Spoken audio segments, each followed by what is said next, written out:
So ayun na nga, nag-ride tayo. Nag-ride ako nung isang araw. Tumakas ako kay Mrs. Kwento ko lang. Ayan, so punteriya natin ngayon is makapunta tayo ng saan kasi to? Bandang Kibungan, yung Takadang, yun. Ayan yung mga dinaanan ko, Buklaw, Tublay, tapos nadan tayo ng Kapangan.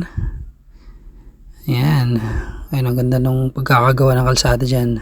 Hanggang makarating tayo ng Kibungan, yan yung entrance niya. So yan tatas ng bundok. Bato-bato yung bundok dyan actually. Yan, binibidyohan ko siya. Naliw lang ako kasi matas yung bundok niya. Yan galing. Hindi ko, saan kasing barangay ito? Sitio ata ito, barangay. Basta ayan, ganda ng view. Ayan, napatigil muna ako. So yan, balik tayo sa kwento. Tumakas ako sa pag-ride. Ayan, pagbalik ko, kasi bangot si Mrs. At tapos kinuwento ko sa kanya yung bala kong puntahan. Ang gaganda doon, sabi ko. Ayan pala, nakarating tayo ng yan yung entrance ng Takadang. Ayan hinati yung bundok para magawa lang yung kalsada. Ayan, actually kung maaga-aga ako nakarating siguro dyan, kasi around 2 PM na rin ako nakarating dyan eh. Ayan, medyo matarik siya.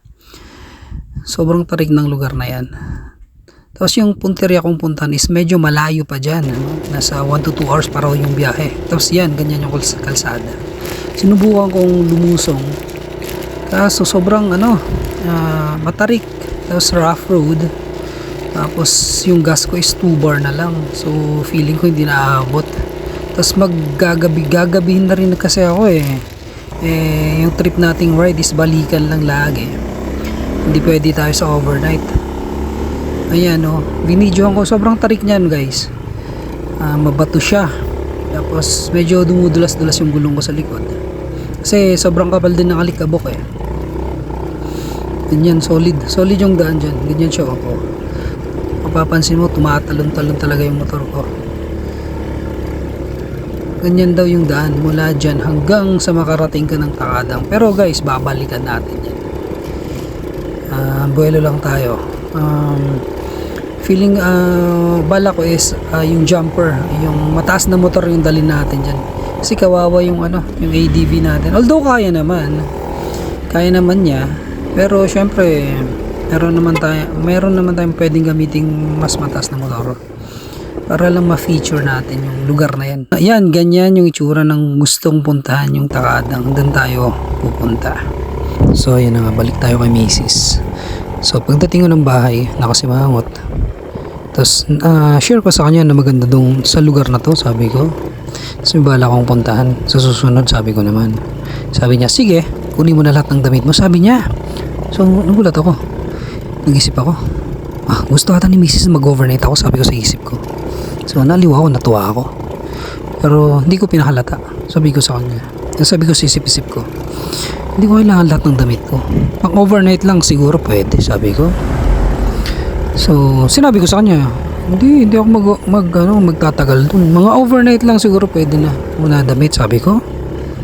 Hindi, kunin mo na lahat, sabi niya. Medyo pagalit na siya eh. Hindi ko alam ba't siya nagagalit. Ayan, so yun, hihingi ko ng tulong. Actually yun yung itatanong ko kung anong suggestion niya yung mga bossing natin dyan. Kung sa tingin nyo payag ba natin na kunin na lahat ng damit. Baka bala niya is mag 1 week tayo sa ride, pero masyadong matagal na yun eh. Although gusto naman, pero mamimiss ko syempre si Mrs. eh. Overnight lang dapat. Pero feeling ko it's a trap eh. Sa tingin niyo mga bossing, pa-advise naman, baka naman pa-comment naman kung anong advice niyo or suggestion niyo dyan. So nag-decide akong dumaan ng sa pabalik natin is papunta na tayo ng Halsema. Kasi yung trip ko is kung saan tayo pumasok, dapat iba yung dadaanan natin pabalik.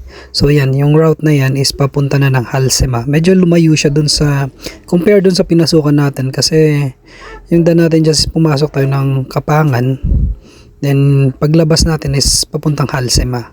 Although magme-merge din yung daan, pero medyo lumayo-layo yung Halsema eh.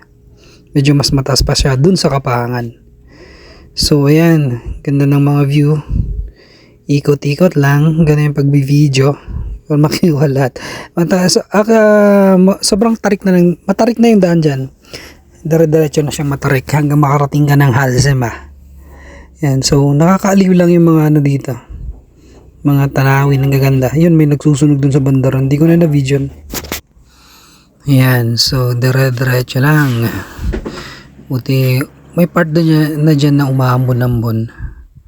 So ito, video ko to kasi ang ganda ng ano, kahit bangin, tinanman ng gulay or bulaklak. Pero mostly gulay yata yung nakatanim ngayon. Ganda. Kita mo yung mga bundok dyan, parang naka ano siya, naka terraces. Parang siyang rice terraces.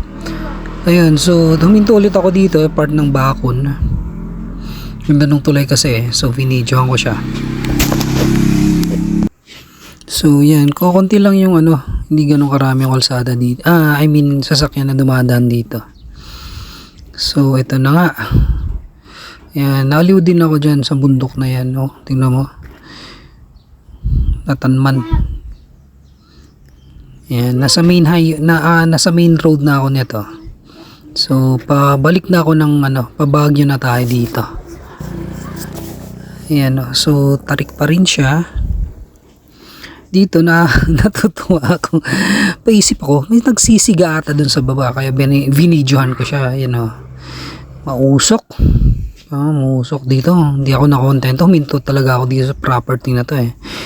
Tinitingnan ko sinong nagsunog dun sa baba. Yan oh, mausok, maakyat. Wala, hindi ko nakita eh. Lamig. Mafag na siya nung oras na nito. Mag-4 na ata, mag-3 PM. So yan, pabalik na tayo ng Baguio. Ito, so ayun, naisip, dyan ko lang na-realize na madadaanan ko pala yung ano, dating highest point. So ito yung dating highest point, kung sa mga hindi pa nakakalam, ganyan yan siya. So yung bagong highest point is nasa Tinok na, yan siya. So yan, diretso lang yung biyahe natin.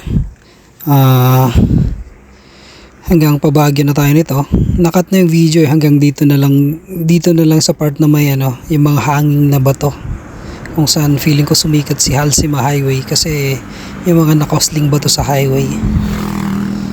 Yan, kasi low bat na rin yung cellphone ko, so wala tayong video eh. Wala tayong camera, wala pang budget pag nagkaroon na lang para maganda-ganda. Yan o, sinamantala ko mag-video dyan kasi may nakahazard na sasakyan ng minto.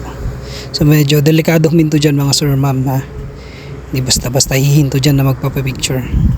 Nakakaw-disgrasya sa part na yan. So ayun lang, maraming salamat sa panonood. Hanggang sa muli, paalam.